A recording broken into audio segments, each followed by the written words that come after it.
What's going on, guys? Zac here, and today's video is a Q&A. So I posted a photo on Instagram and Facebook to get a few questions, and there was a few. So I've narrowed it down to like 1,000 words of just random questions, and I've tried to sort them a little bit. So we'll probably rapid fire through some, get them done really quick, and others I'll spend a bit of time on, so hopefully it doesn't drag on for too long. But let's get into it. So we'll start off with personal. We've got Faye asking, what made you start working out and do you enjoy it? I started when I was 15, so I'm 21 now. Started working out when I was 15 and basically enjoyed it from the start. It wasn't a chore, it was just fun because I used to train with my mates. And basically, yeah, so since then I've been training consistently 5 days a week. So even back then I was still really consistent. So every day, even if it was only 45 minutes, it was still every day, with a couple of rest days a week. What inspired you? So I was inspired by, back then it was probably like all the guys like Ziz and all the dudes on Simply Shredded. Like I'd always just read articles flat out. Yeah, I don't know, it wasn't really, and always a classic Arnold too. Loved Arnold, still love Arnold. He's probably one of the biggest inspirations even now, so he's probably the most consistent. But yeah, Greg Plitt was also inspiration back in the day. And Rich Piana, no, not Rich Piana, sorry mate. Do you work with something else, or are you making a living out of bodybuilding? Definitely not making a living out of bodybuilding, that's the dream. I work part-time and I'm currently a student. Have you taken steroid before? No, I have not. I am natural, always have been natural. Where do you stand with tattoos in terms of bodybuilding? I've been getting asked this a lot actually. I don't have any tattoos. I personally don't want any. I don't think that, I don't know whether they'd suit me or not, but yeah, it's never been my thing. I can't really commit to that. Yeah, it's too permanent, I feel. But you know, if you want to get them, fair enough. Traveling to the US anytime soon? Not anytime soon, but next year I reckon I'm gonna say I will. Definitely for the expo. But yeah, I'd love to. Do you have a girlfriend? No, Brad, I do not. When are you gonna compete next? Now, I don't know. I want to say next year. I want to wait until I've put on enough muscle to look different than when I last competed. So yeah, I'll say next year, hopefully, fingers crossed. Current workout split and diet. So currently, I'm just doing a bro split, so like chest, legs, back, arms, shoulders, with 1 or 2 rest days, and I'll throw abs in once to twice in there as well. Current macros, so I've just transitioned out of a keto. Macros are still quite low, so protein's like 160, carbs are about 140, fats 50. Because yeah, I'm currently dieting. So yeah, are you currently studying at the moment, and if so, what? Yes, so I am studying commerce, and I am also doing my PT certifications as well, so nearly finishing that. Where did the motivation to maintain a consistent training schedule come from? So like I was saying before, motivation was never a massive issue because I enjoyed it. So I used to get up really early and train before school. It was never something I'd have to fit in. I just really enjoyed training and everything that came with it. How do you balance uni work and working out? So yeah, a few questions on this too. I think one, you have to prioritize. For me, gym and everything is like to do with fitness is a priority, so that always comes first, and then uni comes second. But I still, try to make sure that I get the stuff done. So I think yeah, you have to prioritize, figure out what's important to you, and then set goals and figure out what you need to do to stay on top of everything. So I'll often set weekly goals and then daily goals to make sure I'm doing the minimum for uni, and then what I need to do for gym, fitness, and you always, it might mean you have to do extra meal prep or train earlier or do a bit of work later, but you can definitely fit it in. This is cool. What was the best experience of your journey thus far? So I think probably the best experience was going to the Arnold's Expo this year, because there was a massive growth period from last year, and it was pretty surreal to meet a lot of people and actually put a face to a name. You see everybody online, but you never meet them and people come up to you and tell you, you know, you've done this and done that. So that was actually really cool. How did you get sponsored? Okay, so I had my first sponsorship maybe 3 years ago, and I just asked them because I didn't have a following at all. I had maybe less than 1,000 followers, and I just asked a protein company if they could, you know, sponsor me, and they gave me, I think, a discount or maybe $100 a month or something, which I was stoked with. And I sort of teed that up through my work at the time. I was working in retail, and that didn't last too long. And then from then I was kind of just started working on my social media, and that's essentially what you need to do. Is if you want a, you know, serious sponsorship, you can't just randomly go out and one day decide to ask a company. It's better to get noticed by them. So I'd suggest work on your social media, develop an influence. I've got a video on that as well, so you can check that out. And then, you know, often they can come to you as well. What do you do to find the motivation to train when you have none at times? Generally, I'm pretty motivated to train always. It's just a part of my day. The days that I feel very flat and not motivated to train are generally when my body needs a rest, and I'll just put a rest day on that day. So then I might rest once or twice a week, and then the next day I always come back feeling like keen as ever to smash it. You ever going to be a body pair in England? Then while you're here, visit the Harry Potter studios.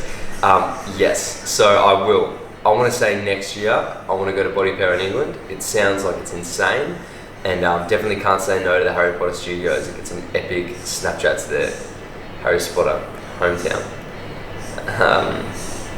Tips on how to get back into the gym after not being for a long time, setbacks and no motivation.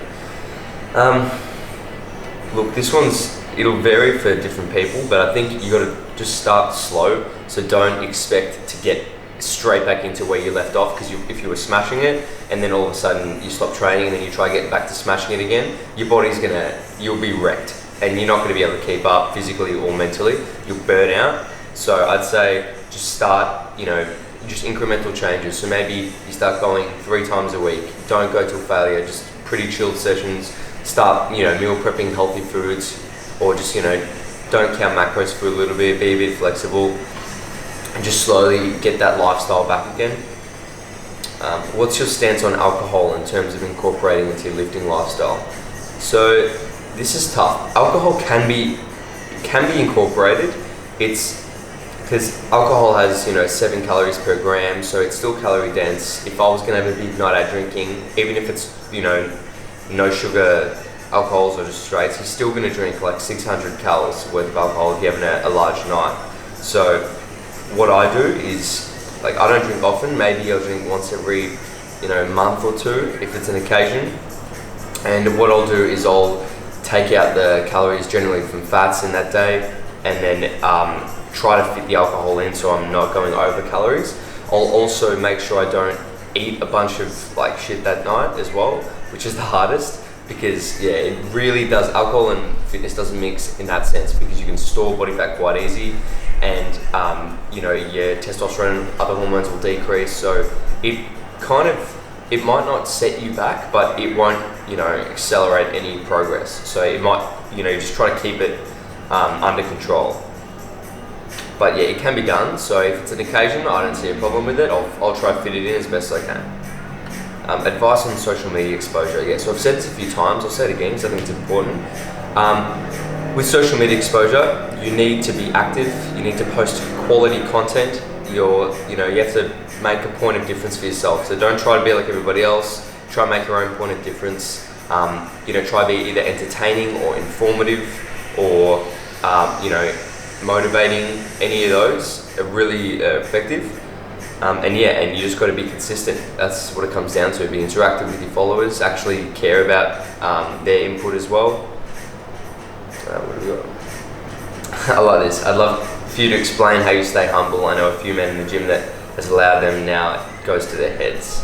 I don't think it's humble if I can sit here and brag about being humble. That's a conception.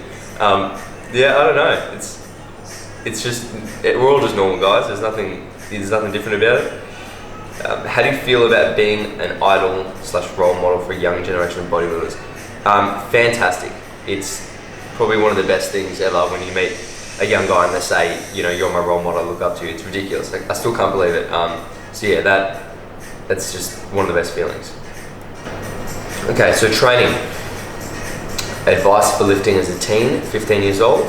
So I'd say as a teenager, I started when I was 15, and I'd say get in the gym, just familiarize yourself with movements, with body parts, educate yourself at the same time. So always look up and research as much as you can.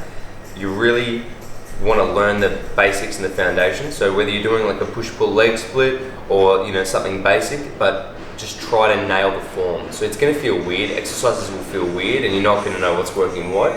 But you've got to think about creating that mind-muscle connection very early on, so that in the future when you start, you know, overloading, it's easy and you've already got the movements nailed and down pat. So yeah, focus on basically researching and knowing how to correctly perform exercises. And if you're really young, like less than 15, just start with, you know, body weight stuff and really light weights if you're going to do it, and still get that form. So by the time, you know, you're 16, you can smash it. When I train arms, it's hard for them to get sore. What do you do to keep the growth coming? So 8-hour arm workouts every day. What I did when I hit a plateau in my arms was I actually trained arms pretty frequently. So I ended up doing a little bit every day. So a little bit of bis every second day and a little bit of tris every second day. And that actually seemed to blow them up, provided I got enough rest and ate enough food. I was bulking then. So if you're not getting sore, it's a sign that there's not enough muscle damage, which is one factor for growth. So what I'd say is, so mix it up. So you've got frequencies, you can hit them like every second day like I did to shock it, or you can hit them, you know, one workout heavy, 6 reps, a bit more rest, and a few more sets of that. And then the other workout might be volume, where you're dealing with like 20 to 25 rep sets. And you can alternate between those just to provide something new, just new stimulus for growth. So yeah, that applies to most body parts. If they're plateauing, you need new stimulus, so you got to shock it. Training when sick, yes or no? I've been told that if you train when sick, your body can actually die. I don't know if that's wrong, but yeah, it doesn't like it. For me, if I've got like a cold, I don't care. I'll generally train and then I feel so much better. But sometimes if it's like feverish or if it's bad, then nah, not on. Tips to grow legs. Haven't got any. If you find any, let me know. And I'd say legs, you need to hit them from like a few different angles. You've got to hit them with high reps and high volume because they respond well to that. But then you got to do some heavy sets. So if you're doing like your squats and your compounds, go as like heavy as you can for 8 to 10. But then as the leg workout moves on, I'll generally up the volume and up the reps and start going for pump and burns. So what's your number one back exercise to hit your lats? I reckon I'm going to say wide grip chin-ups, because that was always my foundation, and then I did weighted wide grip chin-ups. Lately I've been enjoying variations of lat pull down, like underhand or close grip, where I can actually focus on hitting different parts of the lat. But in general, I'm going to say wide grip pull-ups. What are your thoughts on lifting weights on an empty stomach in the morning, especially when intermittent fasting? Fine. I actually trained fasted a few times and think it's perfectly fine. If I'm doing it consistently, what I might do is have carbs with dinner and backload them. So then by the morning, you've actually slept on the carbs and you're pretty fueled, and you won't need a pre-workout meal because your body's had the whole night to store the carbs. So yeah, even if it's fasted, I'll still have BCAAs. Should you train any differently when bulking or cutting, like more intensely, or will it not matter? I think when you're bulking is a good, generally I'll say no, your training shouldn't change.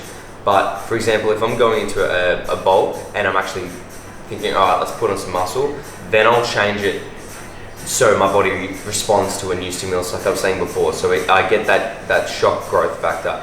So at the moment, my training's it's a bro split. It's generally 10 to 12 reps. But as soon as I get more calories in, I'll start putting heavy days in, and my body will freak out. And with the abundance of calories, I'm more likely to make gains from that. So I think it's important to add in new things all the time and periodize your training. So especially if you're bulking, you've got that opportunity to periodize and actually get growth from that. So yeah, it can be beneficial. Thoughts on push-pull programs? I've never done a push-pull program ever. I've just basically stuck to bro splits my whole life because it's fun. But yeah, with that being said, when I do my off season this year, I'm going to do that. I'm going to do a push-pull leg and do that twice a week because it's going to be a shock to the body. And you hit your muscles from different angles that they haven't been, in different order, that haven't been worked before. So yeah, I also think push-pull programs are very beneficial for beginners. So, and people who are under the pump, and only have time to train 3 days a week. So if you do a push-pull legs, you hit everything once a week, or what I'll be doing is a push-pull legs, everything twice a week, one rest day. So that way my frequency is actually increased and I'll hit everything twice a week, even if it's a bit less volume per session. So I think that could be effective. What is that belt for around your stomach that you wear? So yeah, it's just a training belt. I wear one basically every day in the gym. I feel like my core's more supported with a belt on. And I also find it helps me consciously keep my waist tight, whether it's bro science, probably is. But yeah, I'm more comfortable with a belt on, so I will wear one. Do you think if you actually train less than what you do, you'd make more progress? Probably, maybe. I've never tried, but I know guys like Skinny Iron Curtis who said he grew his best when he was resting 3 or 4 days a week. So gym safety. I sprained my back last year and landed up in hospital. Please speak on the dangerous exercises and machines and your worst injury. I have never had chronic injury. I think because I've tried to make sure my form was always a priority. You need it.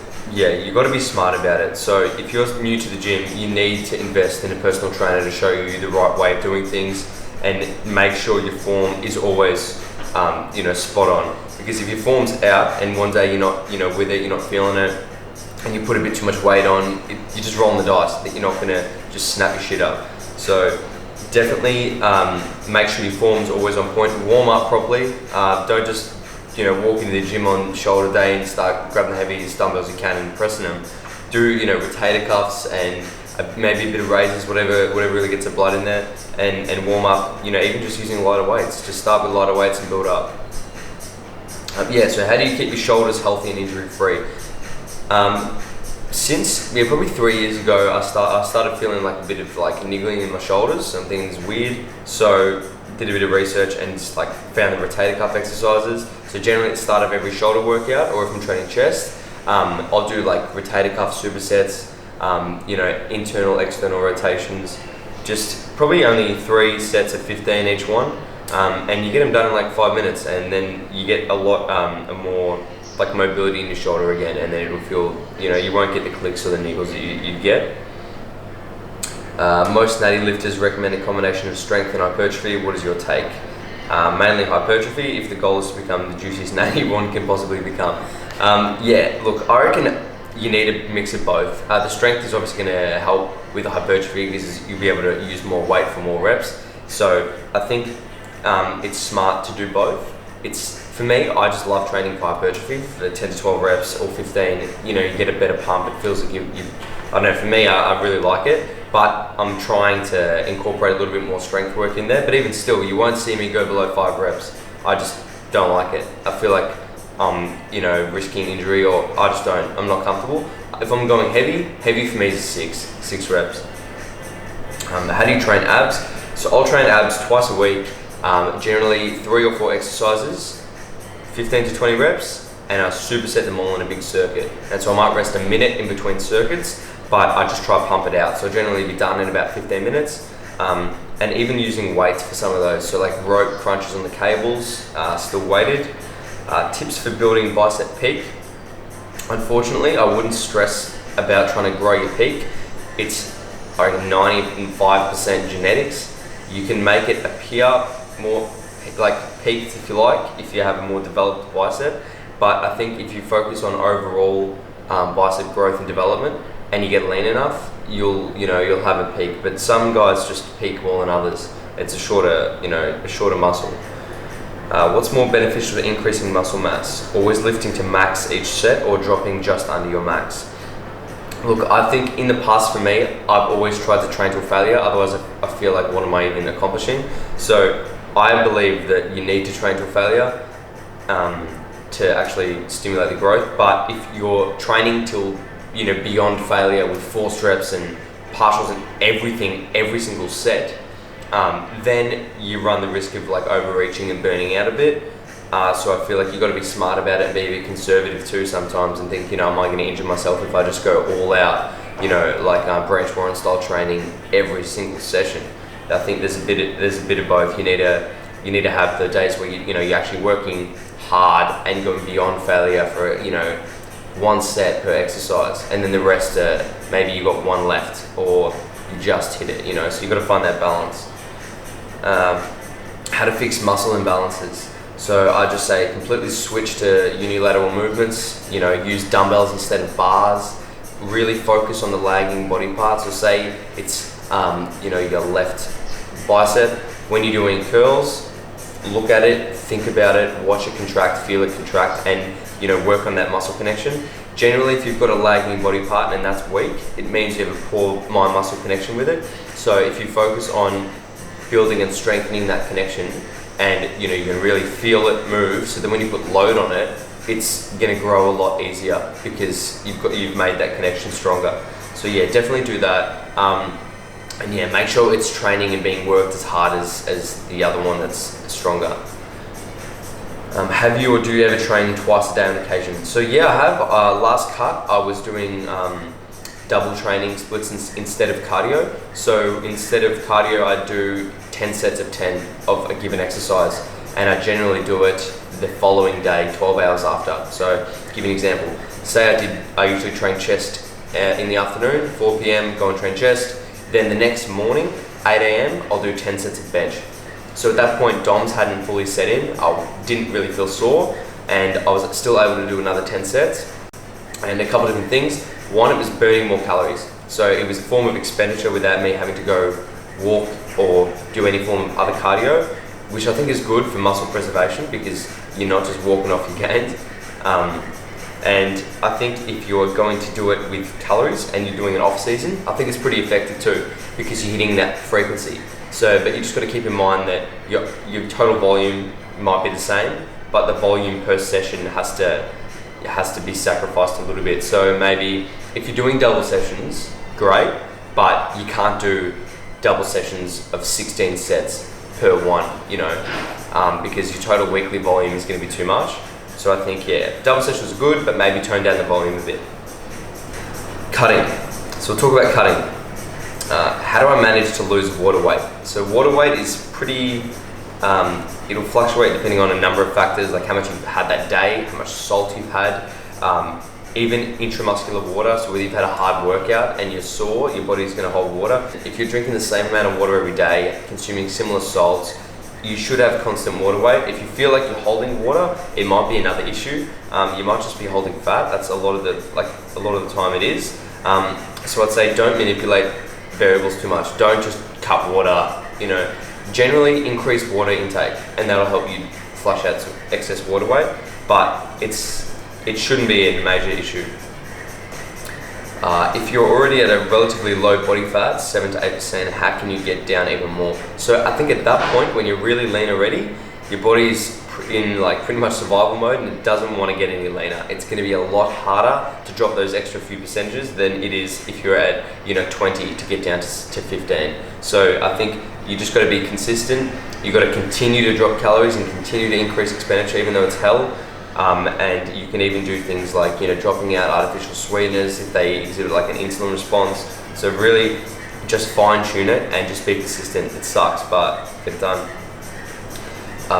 Tay asks, how do you incorporate refeeds or cheat meals into your weekly macros without it being detrimental to cutting? So refeeds can be helpful where you increase carbohydrates for 1 or 2 days and control total calories. That's going to boost leptin, which is a fat burning hormone. So I wouldn't worry about refeeds. Cheat meals are more of a mental, psychological type thing. So if I'm doing cheat meals, if it's normal, I'll try to fit it in to my calories as best as I can. And if I hit maintenance on the day, it doesn't faze me. If it's a giant cheat meal, like you've probably seen, where they exceed 5,000 calories, I'll probably, like the day before that and the day after, I'll have pretty lower calorie days to try compensate. But generally, they won't have a giant impact. If I start noticing my weekly progress suffers, then I'll just either tone down the cheat meal or increase diet throughout the week. So it depends. If I really want to cheat, I might compensate for it, but usually it doesn't affect too much. You just got to try fit it in as best as you can, and just monitor. So if your weight starts to go up after a giant cheat meal or a whole refeed, then maybe it's not such a good idea, or maybe you have to fit it into your macros a little bit better. If you want to do cardio on an empty stomach, should you take BCAAs before that cardio session, or would it affect the fat burning in some way? I always take BCAAs during cardio. I've been told that sometimes the artificial sweeteners aren't the best thing for your body the first thing in the morning, because it's quite insulin sensitive. But even still, every cardio session in the morning I've done, which I do fasted cardio a fair bit, I'll always sip on aminos throughout that. I just feel a lot better. I feel like I'm not getting skinny as hell. How to do carb cycling. Okay, so this is a whole topic, but in a nutshell, the easiest way to do it. So carb cycling, by the way, guys, if you don't know, is basically just where you have days of low carbs, medium carbs, and high carb days.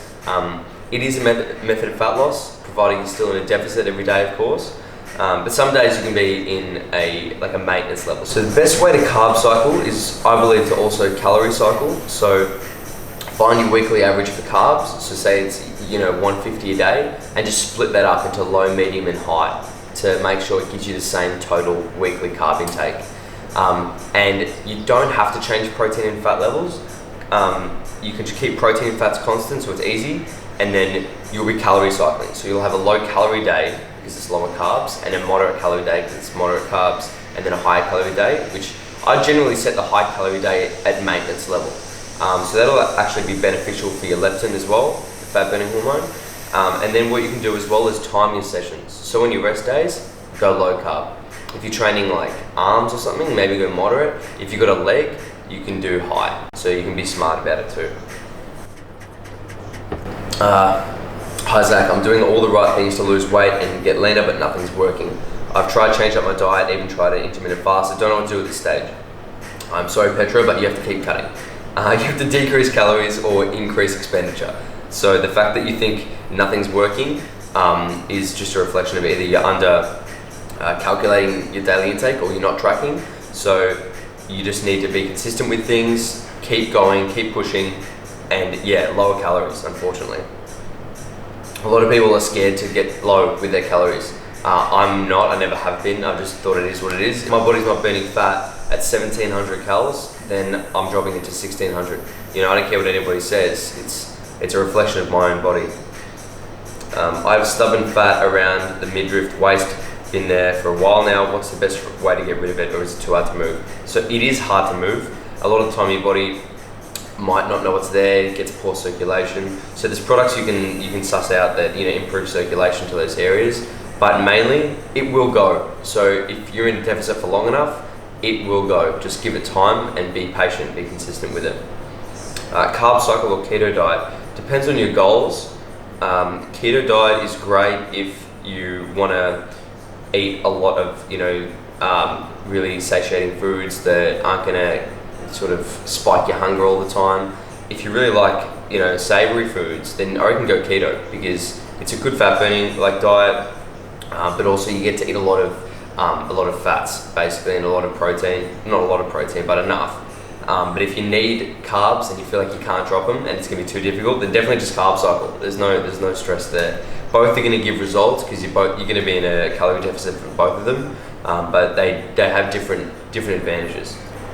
Bulking. Let's talk about bulking. How to gain weight. Alrighty. In a nutshell, bulking is eating at a calorie surplus, which is more calories than you're burning. So figure out your maintenance by trial and error. Eat the same calories for every day, see what your weight does, and then you want to go above that. So if you want to put on weight aggressively, go maybe 500 calories above that. If you want to do it conservatively and minimize fat gain, aim for about 200 to 300 above that, and slowly increase to ensure a steady weight gain. Do you think someone can put on muscle with intense cardio 3 to 4 times a week, i.e. military bras? Yes, I it is definitely possible. All that means is that your weekly expenditure is going up. So unfortunately, you've got to like, you know, eat more food to balance that out. You've got to offset the expenditure with more calories. So yeah, I know it seems counterintuitive by doing so much cardio and thinking you're getting skinnier, but unfortunately, you just got to eat a lot more. So yeah, up your calories, especially on the days that you're doing extra running. Bulk hard or lean mass? Lean mass, always. I've done all my bulks in the past when I was younger were just dirty bulks. Like I was doing everything I possibly could to get the calories in. I ended up getting up to like 82 kilos on my off season. So my bulk heaviest was 82, and then I'd go and cut down to 66. So all that weight was unnecessary fat gain that I didn't need to get. And I probably cut a bit of muscle because I had to cut for so long. So I'd suggest definitely lean mass. You don't want it, if you're too fat, your testosterone declines as well, and you'll have difficulty putting on size. So definitely keep it lean, but don't be scared to gain a little bit of extra fat too. I'd say between the 12 to 15% mark is that's fine. When am I going to bulk? I think I want to bulk in about 8 weeks from now. So enough time to maintain, to get as lean as I want to be, and then hopefully maintain a bit of condition, and then maybe sit around 10% if I can. What's your one favorite meal food for bulking? Classic one is Regs for me. Invented it. Japan kind of did, but I put my own spin on it. And that was always where I mixed. So I'd have like some chicken, some veg, and then what I do is whisk up some, like probably 3 eggs, add cooked rice, fry that up, and then put some sesame sauce on top. So that was always my go-to meal. Protein, fats, carbs. What's more important to build muscle, protein or carbs? I'm gonna say protein, because without protein you don't have the building blocks to repair, but you definitely need both. I'd say carbs are like very anabolic. Insulin is more anabolic than testosterone, so you definitely need both. Protein, you don't need a hell of a lot. You've got a minimum that you need to hit. So I can build muscle on like 160 grams of protein. The rest, I need energy, I need calories. So that's going to come from a mix of carbs and fats. So carbs, yeah, they're basically your energy source. You need them. In bulking season, do you consume the same amount of calories you do on workout days on rest days? In the past I have, but now I'm not going to. I think it won't be as important. Maybe on rest days I'll have lower carb days just to keep the insulin sensitivity in check. I think that's pretty effective, and also a means of consuming high calories on the days you're training harder too. What do you think is an ideal body fat percentage to bulk at? Yeah, so I kind of already said this. I don't think you should stress if you're below 10% and you want to stay that way. Like, I think that's just a bit too much. I think 10 to 15. If you end up at 15% body fat, then maybe do a mini cut and then tone it back down to 12, and then continue the surplus. Anything above 15%, I think it's going to be detrimental, purely because you'll be so big that you're going to have to end up cutting for an extra 6 weeks to get that off, which might sacrifice more muscle than you could have gained by doing that, if you know what I mean. So I think, yeah, be conservative with it. Don't get too outrageous. Okay, so let's talk about supplements. So what supplements do you consider the most effective when trying to preserve muscle while cutting? BCAAs, definitely. You can also go for other types of amino acids if you want, like essentials, but I think branched chain amino acids are number one. Whey protein, if your protein's high enough in your diet and you're eating stupid amounts of meat and it's exceeding 200, 250 protein, then a shake isn't necessary as much. It's not going to preserve any more than if you just throw a shake in. I'd say HMB is also pretty effective. That's basically just like a form of leucine, which is in the branched chains. So I'd say branched chain amino acids, make sure your protein's high enough, and if you want to go for things like HMB you can, or CLA has also been pretty good for that. So CLA is a fatty acid. It'll sort of negate the negative effects of cortisol in terms of muscle wastage. So CLA is pretty good, but I'd say that's about it really. There's not too many to think of otherwise. So thoughts on testosterone boosters? I think they can be beneficial. You just got to know how and when they should be used. So testosterone boosters are not going to boost your natural testosterone higher than it can be. They're just going to boost it to the point where it optimally should be. So I think a few of them on the market, out there actually work, and you'll probably notice it. I think some of them, there's a lot of gimmicks, so everyone's different too. You've got to try it, it might not work with you. But yeah, I think it's worth a shot. Definitely if you think your testosterone might be low, then yeah, give it a crack. Can you use OxyShred while bulking? Yes, you can. I like to use it in an off season for a few reasons. One, I just like it every day because you feel great. It's a feel good, type thing. It's just like my morning coffee. I need the oxy, and also the carnitine also improves insulin sensitivity. So that means you can utilize carbs a bit easier, which is an issue when you're bulking. So yeah, it might not keep you leaner, maybe indirectly, but it doesn't just burn the fat as you are eating at a surplus. Like that doesn't work. But yeah, I think it can be effective for a few reasons. What's better for pump, agmatine or arginine? And when's the next Harry Potter video coming? So I'm going to say neither. I'm going to say they're both alright initially, but then your body gets used to it. Your gut takes a lot of the arginine, so you get like blood flow through your guts. But I'd say citrulline's a lot more effective at boosting your body's arginine levels than arginine is. I know it sounds weird. So yeah, I'd say citrulline instead. Go for 6 grams per dose. So I think EHP Labs PSI has a fair bit of it in there. So yeah, I really love that. And next Harry Potter video, not too sure, but I see when Hagrid's back down from the gym. Is it okay for a 14-year-old to be taking supplements? And if so, what's a good protein? Yeah, look, I think it's fine. I think definitely start with protein, and that's all you really need because a lot of kids struggle to eat. So yeah, like if you go EHP protein, Isopept is a really good one. It's got like no carbs, no fats, but it's really fast digesting. So it's hydrolyzed whey, which means it's straight in the system. So yeah, a good protein powder post-workout, and then you can go on to like creatine and stuff like that. And then maybe when you're 16 or something, you can go for pre-workouts. But yeah, they're just optional. Alrighty, so we've got some other ones. Andreas asked, how tall are you? Because in your videos, it kind of seems like you're a 2 meter Dwayne Johnson type tall ass giant. Please use banana for scale. Alrighty, so I am 170 centimeters.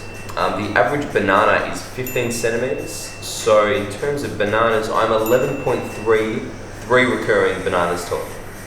I hope that helps you, Andreas. Ridiculous. Would you ever raise a farm of kangaroos for unlimited lean protein? Matty to natty, I would love to. Kangaroos are a sick source of protein. I reckon they taste great, and yeah, we do eat them in Australia. I know that shocks some of you guys, but yeah, they're absolutely delicious. Skinny Calves comments, are you a natty vegan? Yes, I'm natty. No, I'm not a vegan. I couldn't think of anything worse. No disrespect to vegans. Favorite cheat meal you've had so far on the Epic Cheats? So this is very difficult. The meat and pizza was good, but it was so much food that I nearly died. The burgers at Hello Sam were phenomenal, so tasty, really like that. Damazi's always a good favourite. They've had some absolute rippers. And of course, Richmond's Don was the biggest burger I've had, so that was most recent. I enjoyed that. On the other hand, what's your favourite healthy meal? In other words, your favourite macro-friendly but flavourful meal? My go-to has always been like burrito or taco flavoured chicken tenders, so I'll just marinate them in that. It's really lean. Oven bake it, and also I put a heap of veg, so a lot of green beans, asparagus, whatever I like. I've been liking cauliflower rice lately too. And for carbs, I'll chuck in charisma potatoes because they're only 8% carbs, so like a white potato. So I really like that. It's very lean, a lot of food, fills you up. Brandon asks, is Hagrid still on the fucking needles, mate? Hagrid, still on them needles, mate? Yeah, he is. Juro Bra says, can I get a massive shout out for no apparent reason at all? No, you can't, Juro_Bra. No, you can't. Who would win in a fight, Iron Curtis or a vegan? And I've said this before, I think a crippled vegan nearing their end of days with literally no life left in them would win in a fight against Iron Curtis. How many back surgeries do you average per year? So yeah, given the fact that I'm always aiming to tear my spinal cord off the bone every back workout, I try to fit at least 52 back surgeries available per year in the schedule, but it's just got to be done for growth. What hair wax / gel do you use for maintaining maximum aesthetic hairstyle while lifting? I use a product called iStar. I'll see if I can find a photo there. But yeah, I think that's my favorite one. That's it. Holy shit. It's fucking ages, mate. Oh, so yeah, I think I covered most things you guys were asking about. Sorry if I left your question out. But I think I'm gonna do more of these either on my Facebook page live or on Instagram live. If you guys think that would be a good idea, just let me know in the comments. And then we can tee up a time and I can answer it, live as we go. I think that'd be pretty cool. But other than that, I hope you guys enjoyed it. And until next time, I'll catch you later. Stay massive. Your baby's falling.